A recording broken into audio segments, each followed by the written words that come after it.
au gouvernement. Comment on explique ça, ce paradoxe quelque part? C'est peut-être parce que les Français, aujourd'hui, le message qu'on peut dire de donner global de ces élections législatives, c'est que les Français n'ont accordé de majorité à personne, parce qu'en réalité, ils ne font confiance à personne pour pouvoir gouverner seul le pays.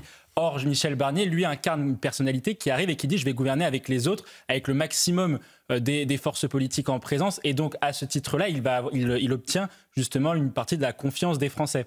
Ensuite, après, je pense qu'il y a un autre élément, c'est que pour Michel Barnier, c'est qu'en fait, pour que Michel Barnier maintienne sa cote de confiance le plus haut possible et le plus longtemps dans le temps, il va falloir qu'il incarne tout ce que n'incarne pas Emmanuel Macron. C'est-à-dire qu'en réalité, quand on regarde les différents premiers ministres d'Emmanuel Macron qui ont été populaires lorsqu'ils étaient à Matignon, on s'aperçoit d'une chose, c'est qu'ils ont toujours construit leur image contre celle du chef de l'État. Je prends par exemple 2 exemples. Le premier exemple, c'est Édouard Philippe qui a dit lors de la crise sanitaire « je ne sais pas », alors que les Français considèrent qu'Emmanuel Macron pense qu'il sait trop de choses sur tous les sujets. Et le deuxième exemple, c'est Gabriel Attal qui a fait campagne à Matignon sur le thème de la rupture avec l'impuissance publique, alors même que Emmanuel Macron, au bout de 7 ans, aujourd'hui, incarne l'impuissance publique, puisque malgré 7 ans de volontarisme et malgré 7 ans de volonté à proposer des réformes, il n'a pas résolu l'ensemble des problématiques sur l'ensemble des sujets. Et donc, pour que Michel Barnier puisse maintenir cette confiance dans le temps et cette confiance des Français, il va falloir qu'il incarne une image qui soit différente de celle d'Emmanuel Macron. Et c'est pour cela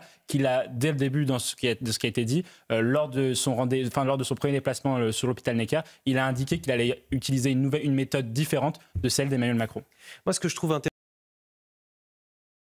qui a été assez chaotique durant cette deuxième mandature, en tout cas depuis 2022, devrait en prendre de la graine. Tout à fait. Et surtout, ce qui est intéressant, je trouve, dans l'image que veut renvoyer Michel Barnier, c'est qu'il veut casser cette image de technocrate venant de Bruxelles et venant de l'Union européenne. C'est aussi pour ça qu'il parle beaucoup de proximité. Ensuite, après, par rapport à ce qui est de la situation à l'Assemblée nationale, la réalité, c'est que Michel Barnier, aujourd'hui, il va avoir 2 patrons, d'une certaine façon. Il a, comme tout Premier ministre, en fait, il a le président de la République, d'une part, avec lequel il doit composer, puisque le président de la République a déjà acté depuis le 7 juillet qu'il ne se retirerait pas de la vie politique, alors même qu'il a été battu par 3 fois aux élections législatives de 2022, européennes puis législatives de 2024. Il a été battu 3 fois et il ne veut pas aujourd'hui partager tout à fait le pouvoir. Donc lui, il va devoir composer avec son président de la République. Et puis il va devoir composer également avec cette Assemblée nationale qui est réellement finalement la personne morale qui est le grand patron de Michel Barnier. Et donc, c'est pour cela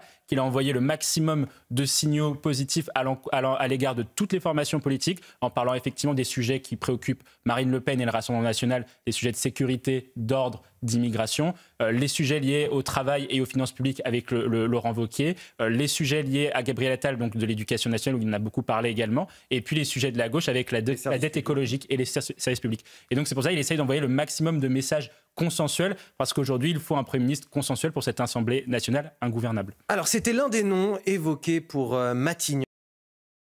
Il est obligé de donner des gages au Rassemblement national. De toute façon, la situation à l'Assemblée nationale fait que, comme elle est ingouvernable, c'est-à-dire qu'aujourd'hui, sur les 3 blocs, chacun des blocs n'a pas suffisamment de députés pour vaincre une motion de censure a priori, il est nécessaire pour le Premier ministre issu donc, du bloc central, en l'occurrence pour Michel Barnier, de pouvoir bénéficier soit de la neutralité du NFP, soit de la neutralité du Rassemblement national. Ce qu'on dit sur ce deal entre Marine Le Pen et Emmanuel Macron, la réalité c'est qu'en fait, s'il y a deal entre les deux, c'est parce que le nouveau Front populaire a priori, a toujours dit nous censurions tout gouvernement qui ne serait pas un gouvernement de Lucie Castet. Donc dès lors que vous avez cela, alors même que ce qui aurait été le plus logique et le plus cohérent finalement, c'est qu'à la suite de ces élections législatives, c'est une sorte de neutralité du NFP vis-à-vis du bloc central, ou l'inverse, puisque c'est le Front républicain qui l'a emporté. Ces gens-là ont été élus sur le même motif, c'est-à-dire battre le Rassemblement national. Donc c'est ça qui crée une majorité finalement à l'Assemblée nationale.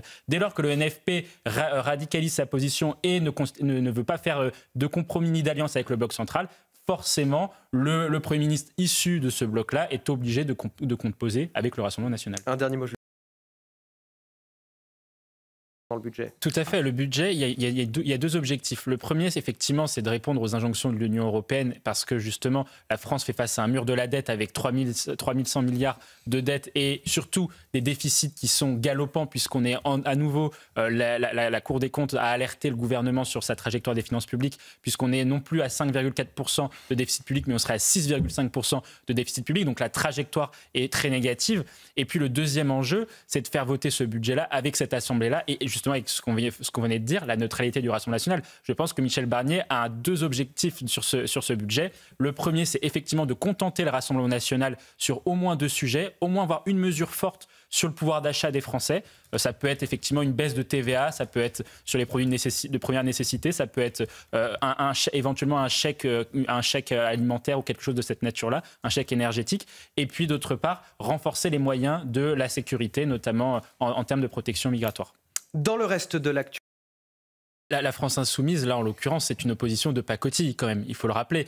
Ils ont sauvé le parti présidentiel entre l'entre-deux tours des législatives, puisque le parti présidentiel, au soir du premier tour, était donné à 90 sièges. Avec le Front républicain, dont justement Jean-Luc Mélenchon s'en est fièrement vanté, ils ont fait en sorte que le parti présidentiel passe de 90 sièges dans les sondages à plus de 160 aujourd'hui. Donc ils ont sauvé le parti présidentiel, et puis surtout, ils prospèrent sur quand même deux mensonges qu'il faut rappeler. Le premier, c'est qu'ils pensent qu'ils ont gagné l'élection, alors que ce n'est pas vrai, puisqu'ils disent qu'ils sont dans la même situation que la Renaissance entre juin 2022 et juin 2024. Or, ce n'est pas vrai, puisque sur la précédente législature, le Renaissance avait une majorité relative, et il n'y avait pas suffisamment de députés pour faire tomber le gouvernement, puisque la motion de censure sur la réforme des retraites, la réforme la plus impopulaire du quinquennat Macron, du second quinquennat Macron, n'a pas abouti à une motion de censure. Donc il n'y avait personne pour pouvoir censurer le gouvernement. Ensuite, le deuxième, alors ce qui n'est pas le cas pour Lucie Castet, c'est par qu'elle était allée à Matignon. Et puis le deuxième mensonge sur lequel il prospère, il faut aussi le dire, c'est qu'ils disent toujours la première force politique, la première coalition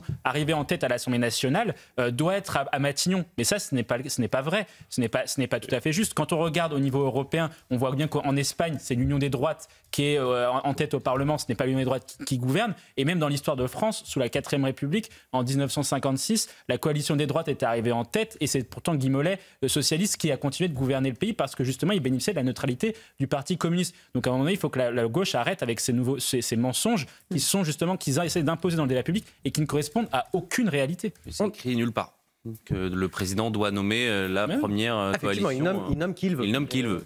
Bien sûr. On va avancer sur Michel Barnier, qui sans doute le budget le plus délicat de la Ve République, dit-il. Aujourd'hui, la loi de programmation des finances publiques qui prévoit les 3% en 2027 est caduque. Pour y parvenir, il faudrait faire une centaine de milliards d'euros d'économies en 3 ans. C'est brutal, c'est difficilement faisable politiquement, peu acceptable socialement et économiquement, guère cohérent.